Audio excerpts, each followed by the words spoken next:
স্বাগতম আজকের বাংলা নিউজে। শুরুতে দেখবেন সংবাদ শিরোনাম, এরপর দেখবেন বিস্তারিত।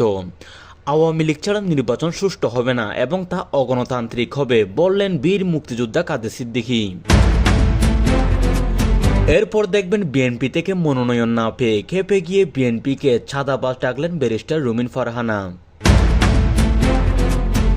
এরপর দেখবেন সমন্বয়কদের দল এনসিপির সঙ্গে বেইমানি করেছে জামাত, বললেন সমন্বয়ক নাহিদ ইসলাম।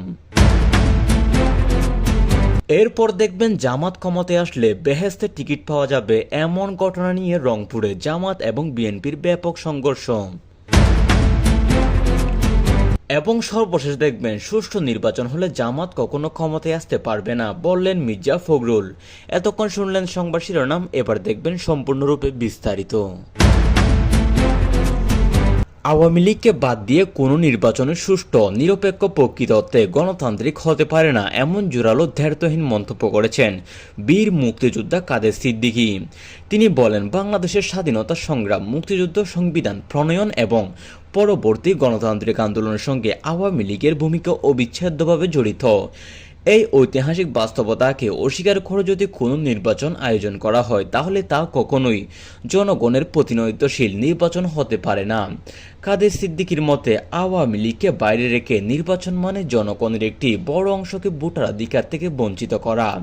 তিনি আরও বলেন, এমন নির্বাচন দেশের ভিতরে যেমন বিতর্ক হবে তেমনি আন্তর্জাতিক অঙ্গনেও গ্রহণযোগ্যতা হারাবে, এতে রাষ্ট্রের ভাবমূর্তি ক্ষুণ্ণ হবে এবং রাজনৈতিক অস্থিরতা আরও বাড়বে। তিনি নির্বাচন কমিশন সংশ্লিষ্ট কর্তৃপক্ষের সতর্ক করে বলেন, ইতিহাস সবকিছু মনে রাখে, গণতন্ত্র রক্ষাকে দায়িত্ব পালন করেছে, কে ব্যর্থ হয়েছে তার বিচার একদিন হবেই। অপরদিকে বিএনপি থেকে মনোনয়ন না পেয়ে তীব্র ক্ষোভে বিস্ফোরক বক্তব্য দিয়েছেন ব্যারিস্টার রুমিন ফারহানা এবং দলটির বিরুদ্ধে একের পর এক গুরুতর অভিযোগ তুলেছেন। তিনি বলেন, বিএনপির ভিতরে ত্যাগ, আদর্শ কিংবা আন্দোলন কোনো মূল্য নেই, বরং অর্থ, প্রভাব, ক্ষমতার দাপটে দলীয় সিদ্ধান্ত নির্ধারিত হচ্ছে। রুমিন ফারহানার অভিযোগ, মনোনয়ন বাণিজ্য, চাঁদাবাজির রাজনীতির কারণে দীর্ঘদিনের পরিকল্পিত ও ত্যাগী নেতাকর্মীদের বারবার বঞ্চিত হচ্ছেন। তিনি আরও বলেন, যারা রাজপথে আন্দোলন করেছে, মামলা হামলার শিকার হয়েছে, তাদের কোনো মূল্যায়ন নেই। তার এই প্রকাশ্যে বক্তব্যে বিএনপির ভিতর সংকট আরও স্পষ্টভাবে সামনে এনে দিয়েছে।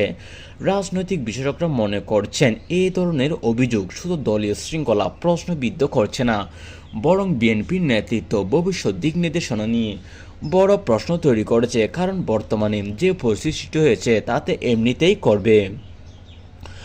অন্যদিকে সমন্বয়কদের দল এনসিপির সঙ্গে জামায়াত পরিকল্পিতভাবে বিশ্বাসঘাতকতা করেছে এমন অভিযোগ তুলে সমন্বয়ক নাহিদ ইসলাম বলেন, রাজনৈতিক ঐক্য ও যৌথ আন্দোলনের আশ্বাস দিয়ে জামাত শেষ মুহূর্তে অবস্থান পরিবর্তন করেছে।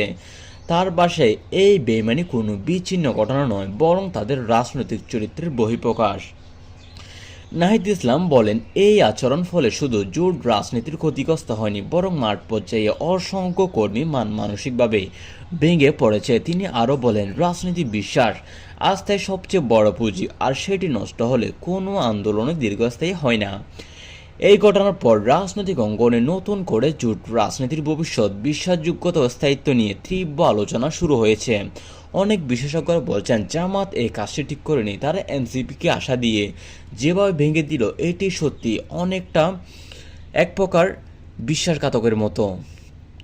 অন্যদিকে জামায়াত ক্ষমতায় এলে বেহেশতের টিকিট পাওয়া যাবে এমন উস্কানিমূলক বক্তব্যকে কেন্দ্র করে রংপুরে জামায়াত বিএনপির মধ্যে ব্যাপক সহিংস সংঘর্ষের ঘটনা ঘটেছে।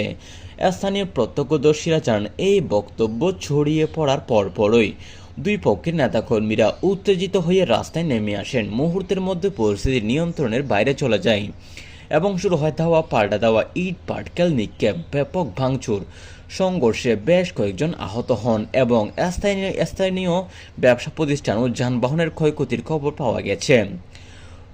পরিস্থিতি সামাল দিতে আইনশৃঙ্খলা বাহিনীকে অতিরিক্ত পুলিশ মোতায়েন করতে হয় এবং কঠোর অবস্থান নিতে হয়। এই ঘটনা পুরো রংপুর এলাকায় আতঙ্ক ছড়িয়ে পড়ে এবং স্থানীয় রাজনৈতিক পরিবেশ আরও উত্তপ্ত হয়ে ওঠে। অনেকে বলছেন, জামায়াত ক্ষমতায় এলে বেহেশতের টিকিট পাওয়া যাবে, এইটি একটি সম্পূর্ণ গুজব। আবার অনেকে বলছেন, এটি একটি জামায়াতের একটি কেলেঙ্কারি। অন্যদিকে সুষ্ঠু অবাধ নিরপেক্ষ নির্বাচন অনুষ্ঠিত হলে জামাত কখনো রাষ্ট্র ক্ষমতায় আসতে পারবে না, এমন দৃঢ় মন্তব্য করেছেন বিএনপির মহাসচিব মির্জা ফখরুল ইসলাম আলমগীর। তিনি বলেন, জনগণের প্রকৃত ভোটাধিকার নিশ্চিত হলে সাম্প্রদায়িক উগ্র রাজনীতির কোনো স্থান থাকবে না। মির্জা ফখরুলের মতো বাংলাদেশের মানুষ গণতন্ত্র, স্বাধীনতা, উন্নয়ন, রাজনীতি বিশ্বাস, বিভাজন ও ধর্মের অপব্যবহারের রাজনীতির নয়।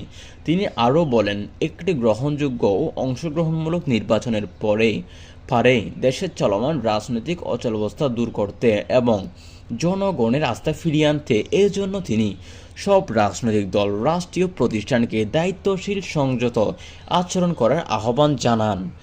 বর্তমানে জামায়াত যে অবস্থা সৃষ্টি করতে দেশে তা নিয়ে মির্জা ফখরুল বলেন, তারা ধর্মকে পুঁজি করে তাদের দিকে ভোটাধিকার চাচ্ছে, তারা জনগণকে পুঁজি করতে যাচ্ছে ধর্মের মাধ্যমে। তো এই ছিল আজকের নিউজ। আজকের নিউজটি যদি ভালো লাগে চ্যানেলটি সাবস্ক্রাইব করে দিবেন, অবশ্যই সাবস্ক্রাইব করে দিবেন। এরকম নিউজ আমরা প্রতিনিয়ত আপলোড করি। ধন্যবাদ।